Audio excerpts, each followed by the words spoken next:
চট্টগ্রাম নগরীর কাজীর দেউরি এলাকায় ৬৫৩ বছরের পুরনো ঐতিহ্যবাহী একটি পুকুর দখল মুক্ত করেছেন স্থানীয়রা। এর জন্য আনন্দ উৎসব ব্যানারে একটি মানববন্ধনও করেছেন এলাকার কাজীবাড়ি সহ স্থানীয় বাসিন্দারা।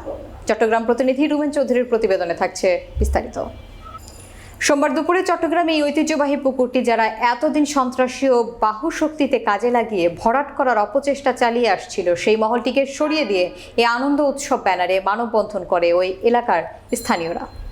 মানববন্ধন থেকে এলাকার মুরব্বীরা জানান, ঐতিহ্যবাহী এই পুকুরটি কাজীবাড়ি হজরত মাওলানা শাহ সুফি সৈয়দ কাজী দাতা মীর ইয়াহিয়া রহমাতুল্লাহ শাহী জামে মসজিদের নিজস্ব সম্পত্তি। রবিবার সকালে এলাকাবাসী এবং মুসল্লিরা যৌথভাবে দীর্ঘদিন ধরে অবৈধ দখলদারদের হাত থেকে পুকুরটি দখলমুক্ত করেছেন। এই পুকুর এলাকার মুসল্লিরা অজুর জন্য ব্যবহার করেন এবং স্থানীয়রা গোসল সহ নানান প্রয়োজনীয়তায় ব্যবহার করছেন। আশেপাশে কোনো পুকুর না থাকায় আগুনের মতো দুর্ঘটনায় গুরুত্বপূর্ণ ভূমিকা রাখে এই পুকুরটির পানি। পরিবেশ রক্ষার জন্য পুকুর বা যে কোনো জলাশয়ের বিকল্প নেই বলেও উল্লেখ করেন স্থানীয়রা।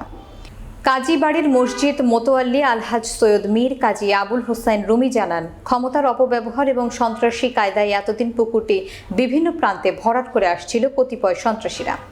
এখন স্থানীয়রা ঐতিহ্যবাহী পুকুরটি দখলমুক্ত করতে সক্ষম হয়েছে, আর এজন্য সকলেই উচ্ছ্বাস করছে, মিষ্টি মুখ করছে।